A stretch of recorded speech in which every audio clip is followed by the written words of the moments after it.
পুলিশের সাহায্যে IP address trace করেই তুর্যর কাছে পৌঁছে গেল পারুল। হ্যাঁ বন্ধুরা, এমনটাই দেখা যাবে। তাই সম্পূর্ণ জানতে ভিডিওটিতে লাইক দিয়ে চ্যানেলটি সাবস্ক্রাইব করে দেখতে থাকুন।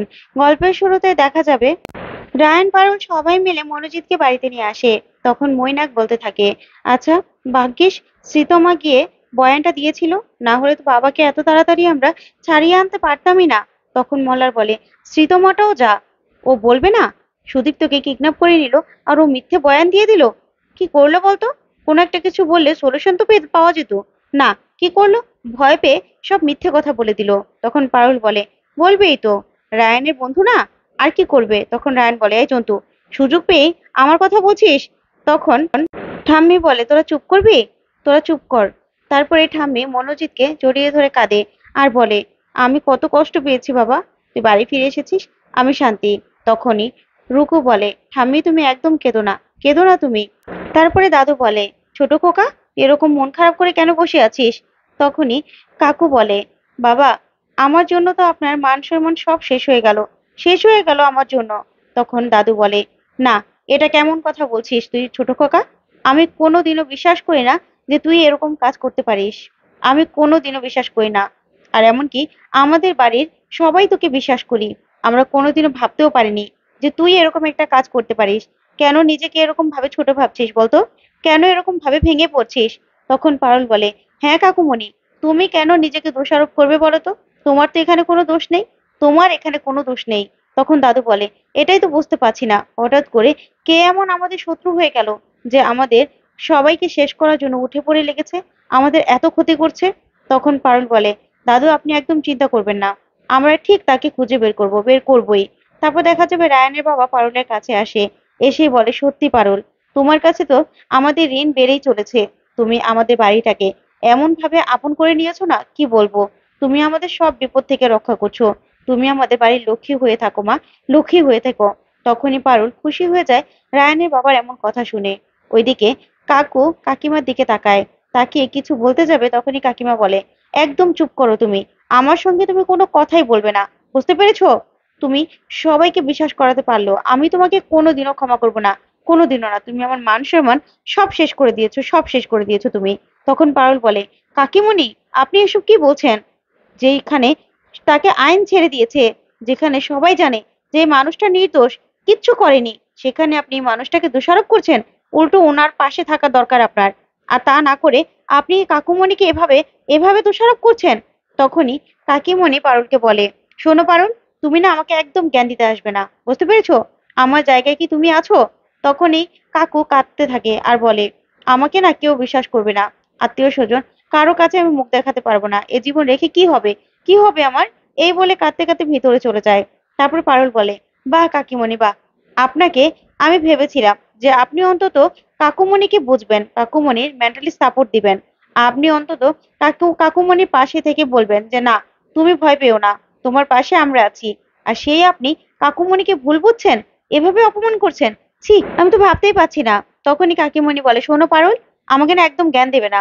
আমাদের আত্মীয় স্বজন সবার কাছে যখন এই খবরটা পৌঁছে গেছে, সবাই কি মনে করেছো আমাকে দেখা হলে কথা শোনাবে না? আমার কোনো মান সম্মান রইলো? কোনো মান সম্মান রইলো না। ও যে ছাড়া পেয়ে গেছে, সেটা কি কেউ জানতে পেরেছে? জানতে পারেনি তো। তাহলে তাহলে তুমি এত বড় বড় কথা কি করে বলছো? আমার মান সম্মানের কথা কেউ কোনোদিনও ভাবনি, আমারটা আমি বুঝে নিতে পারবো। এই বলেই কাকিমণি সেখান থেকে চলে যায়। তখনই পারুল বলে, দাদু, কাকুমণি কিন্তু পুরো ভেঙে পড়েছে, কাকুমণির এখন মেন্টাল সাপোর্ট দরকার। কাকুমণি তো কাজ করতে খুব ভালোবাসে, ওনাকে দোকানে নিয়ে যাওয়াই ভালো, কাজ করলে ঠিক আস্তে আস্তে সবটা ঠিক হয়ে যাবে। তখন দাদু বলে, দিদি ভাই, ওর যে মেন্টালি অবস্থা, ও পারবে? আর সবাই কি ওকে ভালোভাবে নেবে? তখন পারুল আর রায়ান বলে, আমরা কাকুমণির পাশে আছি, আপনি একদম চিন্তা করবেন না। তখন দাদু বলে, বেশ, তাহলে মনোজিৎকে নিয়ে আমরা দোকানে যাব, তোরা চিন্তা করিস না।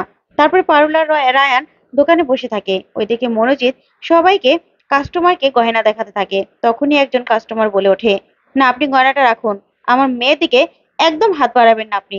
তখন এই কথা শুনে মনোজিৎ চমকে যায়। তখন পারুল আর রায়ানও চমকে যায়। তারপর মনোজিৎ বলে, কেন আপনি এরকম কথা বলছেন? তখনই লোকটা বলে, কেন বলছি বুঝতে পারছেন না? একজন মহিলাকে কি করে যে এভাবে দোকানে আপনারা থাকতে দিন, সেটাই তো বুঝতে পারছি না। আপনি সরুন, সরুন, আপনি সরুন, আপনি আমার মেয়ের ধারে কাছে আসবেন না। আমার তো এমনিতেই ভাবতেই খারাপ লাগছে তখন এই কথা শুনে কাকুমণি চমকে যায়। তখনই রায়ানের বাবা বলে, আপনারা না ভুল ভাবছেন, আসলে ওরকম কিছু না। তখনই একজন মহিলা বলে ওঠে, এ কি, এ তো সেই লোকটা যে না হোটেলে ধরা পড়েছে, আবার ছাড়াও পেয়ে গেছে। হ্যাঁ, টাকা টাকা থাকলে সবই সম্ভব, সবই সম্ভব, তাই তো বাড়ি ফিরে এসেছে। তখনই পারুল বলতে থাকে, আপনি কি বলছেন? আপনি বুঝে শুনে কথা বলছেন? হ্যাঁ, আইন ওনাকে ছেড়ে দিয়েছে, উনি না এই কাজটা করেনি, অন্য কেউ এই কাজটা করেছে, ফাঁসিয়েছে কাকুকে, আর আপনারা এসব কথা বলছেন। তখনই সবাই মিলে বলতে থাকে, শুনুন, আমরা না জানি, আইন আমরাও জানি, ঠিক আছে, আইন যে কি করলে ছাড়া পাওয়া যায়, কি করলে কি হয়, সেটা আমরা জানি, তাই আমাদেরকে বোঝাতে আসবেন না। তখনই রায়ন বলে, আপনাদের কি বোঝাবো? আপনারা জানেন কাকুমণি কি করে ছাড়া পেয়েছে? কাকুমণি এই কাজটা করেইনি, আর কাকুমণিকে কোর্ট ছেড়ে দিয়েছে, কারণ কাকুমণি এই কাজটা করেইনি, বুঝতে পেরেছেন? তারপরেই দেখা যাবে দাদু বলতে থাকে, তোমরা চুপ করো, চুপ করো তোমরা। তখন দাদু সবার কাছে হাত জোড় করে বলে, বিশ্বাস করুন, আমি আপনাদেরকে বলছি, আমি আপনাদেরকে ভরসা দিচ্ছি, আপনারা আমাকে বিশ্বাস করুন, আপনারা কোনোদিনও ঠকবেন না। আমি কোনোদিনও কাউকে ঠকাইনি, না সোনা দিয়ে, না মানুষ হিসেবে, কোনোদিনও ঠকাইনি, তাই আমি আপনাদেরকে বলছি। তখনই মনোজিৎ কাঁদতে কাঁদতে সেখান থেকে চলে যায়। তখন পারুল গিয়ে বলে, কাকুমণি আপনি কাঁদছেন কেন? তখন মনোজিৎ বলে, কি করবো পারুল, আমার মান সম্মান তো সব শেষ হয়ে গেল, এখন আমি কি করব বলো? কেউ তো আমাকে ঠিক করে নিচ্ছে না। যে জায়গায় বাবা আমাকে ভরসা করে এই দোকান সবকিছু আমার উপর ছেড়ে দিত, সেখানে আমি তার ভরসাটাও রাখতে পারলাম না। ছোটবেলায় মাকে হারিয়েছি, বাবাও মারা গেছে, তারপর থেকে এই মানুষটা আমাকে বাবার আদর স্নেহ দিয়ে বড় করেছে, সেই মানুষটারও ভরসা আমি শেষ করে দিলাম। তখন পারুল বলে, না কাকুমণি, আপনার কোনো দোষ নেই এতে, আপনি চিন্তা করবেন না, সবকিছু ঠিক হয়ে যাবে, আপনি দেখবেন সবকিছু ঠিক হয়ে যাবে।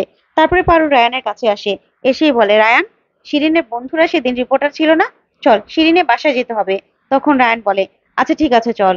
তারপরে দেখা যাবে শিরিনের কাছে যায় পারুল, আর তখনই পারুল শিরিনকে বলে, তোকে এত মাতাব্বরি কে করতে বলেছে? তুই মিডিয়ার লোকজনদেরকে কেন খবর দিয়েছিলি? হ্যাঁ, কেন খবর দিয়েছিলি? তখনই শিরিন রেগে যায় পারুলের উপর, আর বলে, তুই কি বলছিস, এসব কি বলছিস? তখন রায়ান বলে, তোরা চুপ করবি, চুপ করবি তোরা? দেখ শিরিন, এখানে আমার কাকুমণির লাইফের ব্যাপার, কেউ বিশ্বাস করছে না। আসলে খবরটা তো যখন ঘটেছে সেটা পাবলিক করা হয়েছে, কিন্তু কাকুমণি যে নির্দোষ সেটা কিন্তু এখনো পাবলিক হয়নি, তাই আমরা তোর কাছে এসেছি। তখনই পারুল বলে, শোন, তোর বন্ধুদের দিয়ে নিউজ করিয়েছিলি না, সেখান থেকে আবার পাল্টা নিউজ করাতে হবে যে কাকুমণি ছাড়া পেয়ে গেছে, বুঝতে পেরেছিস? ফোন কর, তোর সে বন্ধুকে ফোন কর। তখন শিরিন বলে, তুই বললে আমি ফোন করবো কেন? কেন ফোন করব? তখন রায়ান বলে, আচ্ছা শিরিন, আমি তোকে বলছি। তখন শিরিন বলে, আচ্ছা আমি তোর জন্য ফোন করছি রায়ান। তারপরে শিরিন শিরিনের বান্ধবীকে ফোন করে। তখন শিরিনের বান্ধবী ফোনটা রিসিভ করলেই শিরিন সবটা খুলে বলে। তখন শিরিনের বন্ধু বলে, আচ্ছা ঠিক আছে, আমি দেখছি, আমার এডিটরের সঙ্গে কথা বলে দেখছি। তখনই ফোনটা রেখে দেয়। ওইদিকে দেখা যাবে মালতীকে কলেজে ভর্তি করা নিয়ে মালতীর হাজবেন্ড মালতীকে মারে।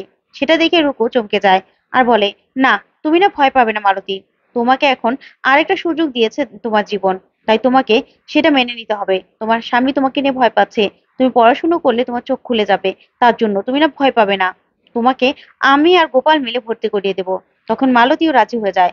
ওইদিকে শিরিনের বন্ধু ফোন করে বলে, না রে শিরিন, আমাদের এডিটরিয়াল কিছুতেই এই নিউজটা পাবলিক করতে চাইছে না। আসলে জেলে গেলে সেটা মানুষ দেখে, কিন্তু জেল থেকে ছাড়া পেলে সেটা মানুষ দেখে না। তখন এই কথা শুনে শিরিন পারুল সহ সবাই চমকে যায়।